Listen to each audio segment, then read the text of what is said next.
Hi guys, Jim again, back with my second Sudoku themed series, I suppose we could call it. So today I am going to tackle a Thermo Sudoku. So it's the same guys, that's to say they've released a range of different apps so you can try them all out yourself. And this is a variant known as Thermo Sudoku. It's one of my favourite variants that I've played a lot of. I really enjoy it, and yeah, so before we jump into a puzzle, maybe we should just have a cheeky look at how to play. So Thermo Sudoku is a variant that uses blah blah blah with some extra clues. Thermometers. The thermometers increase from the bulb. Right, so yeah, you can have a read of this yourself. I changed my mind. I don't want to look at how to play. I will just explain it on the screen. So same as before, right? So there's 100 puzzles now available in this app, and they range in difficulty from 1 up to 10 stars, I think. Now I won't explain what a Sudoku is again. I can, if you're unfamiliar, there's a bit more of a classic Sudoku featured in my previous video, so go and have a watch of that. But basically, I'm continuing the Sudoku themed series with what I enjoy as a new variant. Right, so I'm sort of chattering away there. Now, as before, I've only got puzzle 1 available, so why don't we jump straight in? Welcome to Thermo Sudoku. In Thermo Sudoku, every row, column and box must contain the numbers 1 to 9 exactly once. Right, so it's the same set of rules as regular Sudoku. In addition, numbers must increase as they move along thermometers, starting at the bulb. Good luck. So what does that mean? Now, this first puzzle, I do remember this puzzle because I have completed it before. So it's got 2 thermometers, right? So that's what these things are. They're thermometers. And the idea is the numbers will increase as you go through them.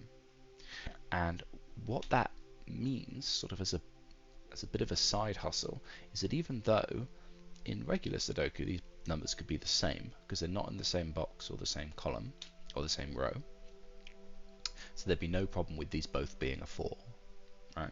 Well, apart from that there's a 4 here, but whatever, right? Or a 9. Okay, in normal Sudoku these could both be a 9, but as a corollary of this rule set, these numbers, because they increase, have to be different, right? 1 is not greater than 1, right? So you can't have 2 1s on the thermometer because 1 isn't greater than itself. So it sort of means that on thermometers they're all different numbers, even if they go through different boxes. Excuse me.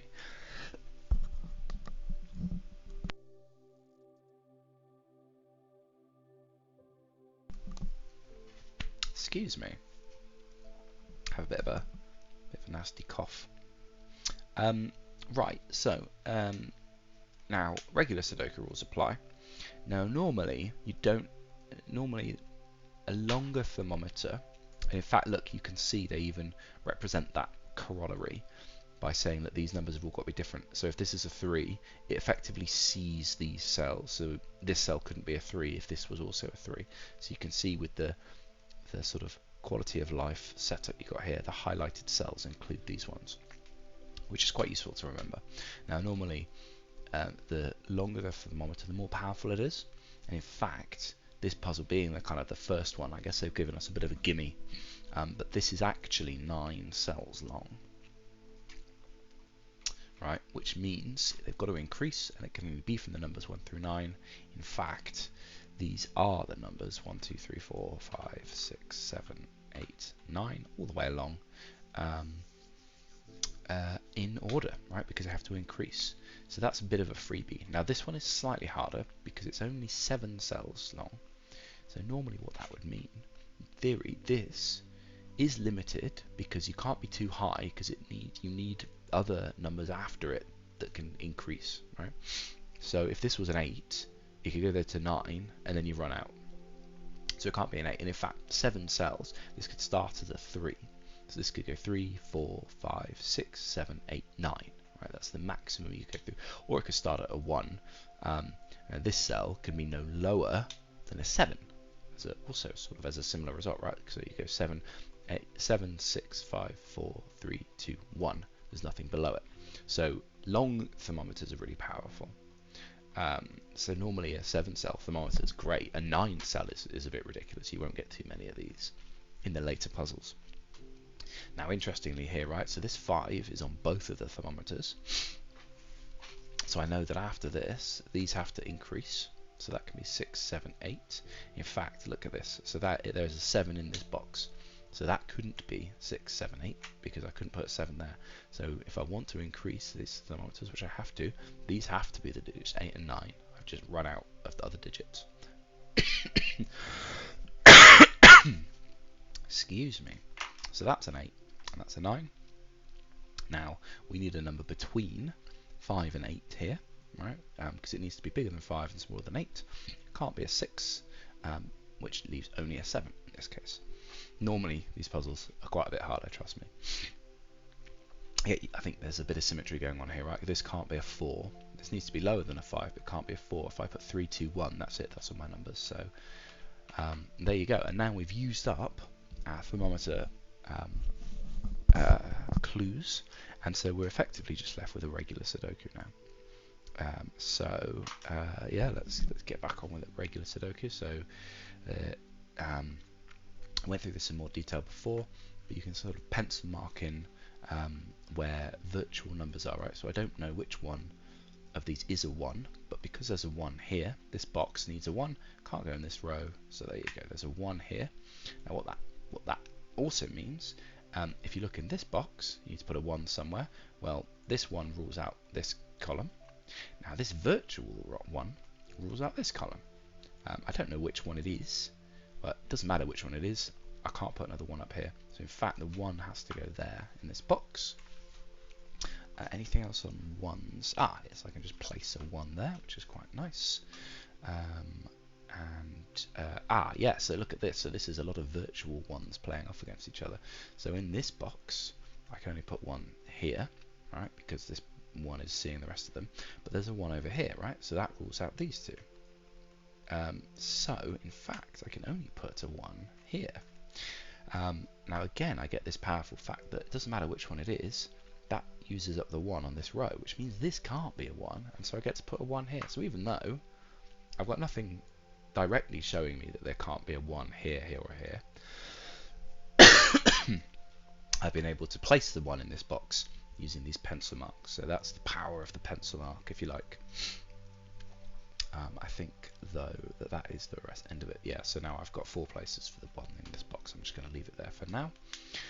2, I get 2s up here, similarly. Ooh, no, I don't like that. Sorry, just give me 1 second. Gameplay. I guess you have to change it.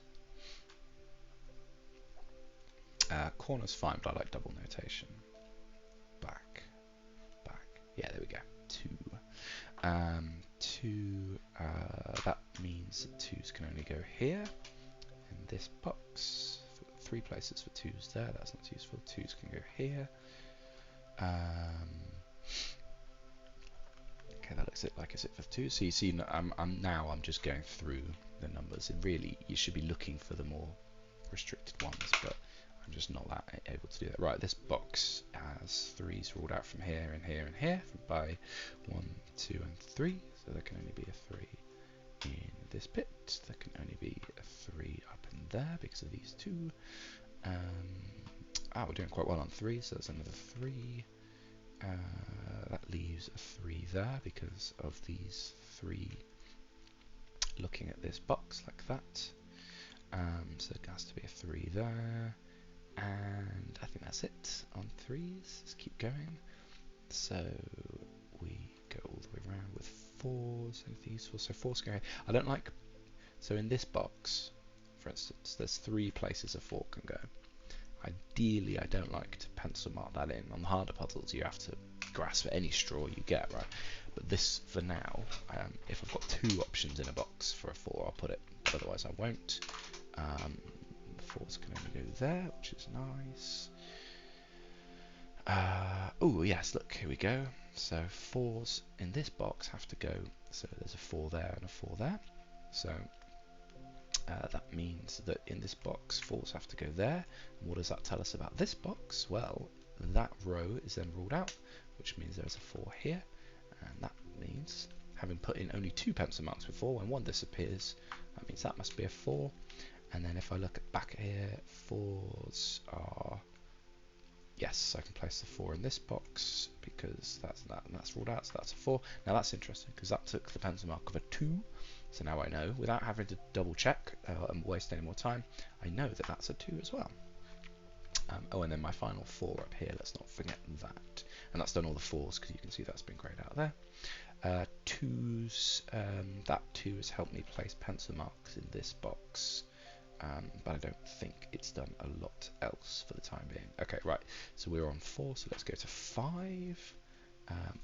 5s are in those 2 cells in that box. I can place a 5 here because of those 2, that one and that one, which gives us a 5. Yeah.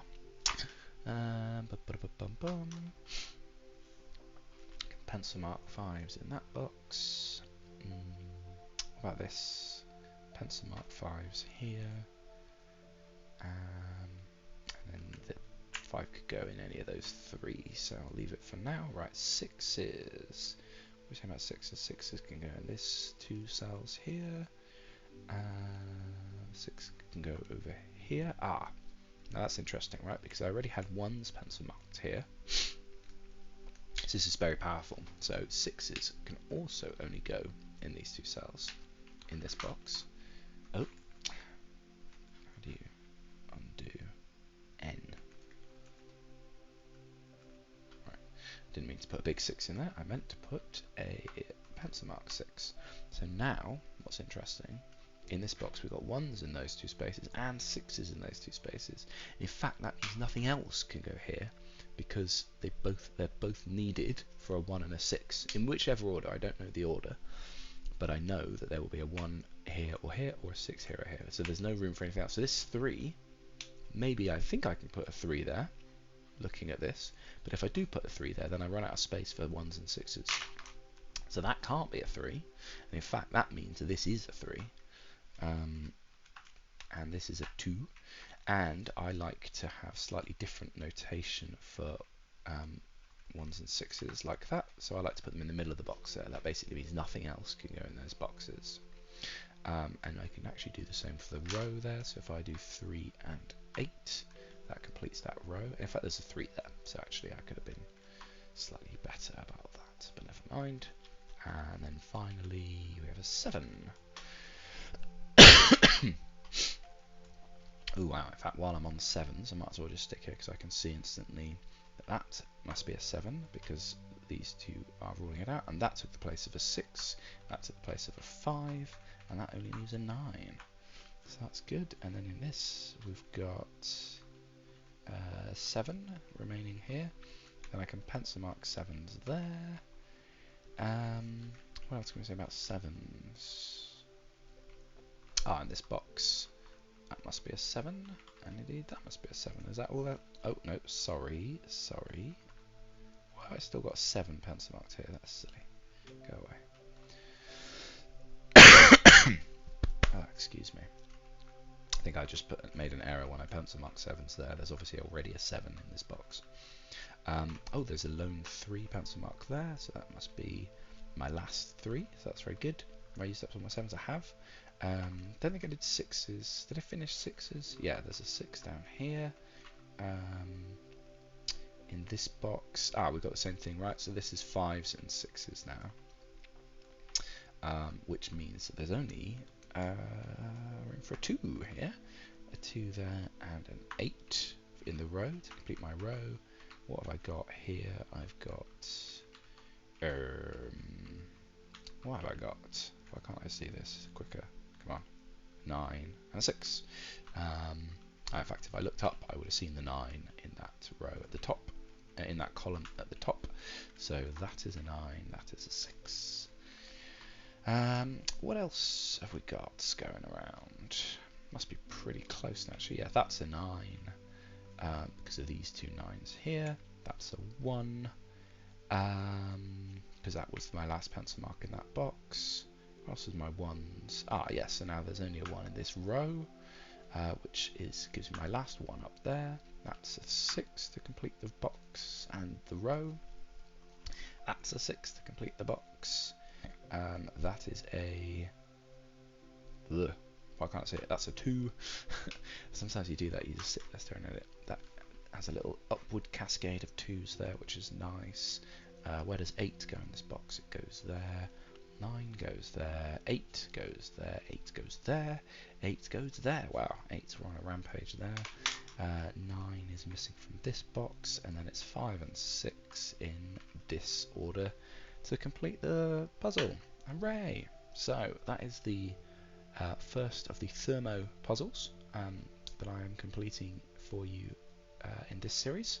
Like I say, that's one of my favourite variants, and you'll see much harder iterations of that. That was actually fairly straightforward. If you know how thermometers work, you just get a load of clues straight away. So that probably was a 1 star for sure. Right, but yeah, that's it for video number 2 in this series, the first Thermo. I hope you enjoyed it, and catch you next time. Cheers.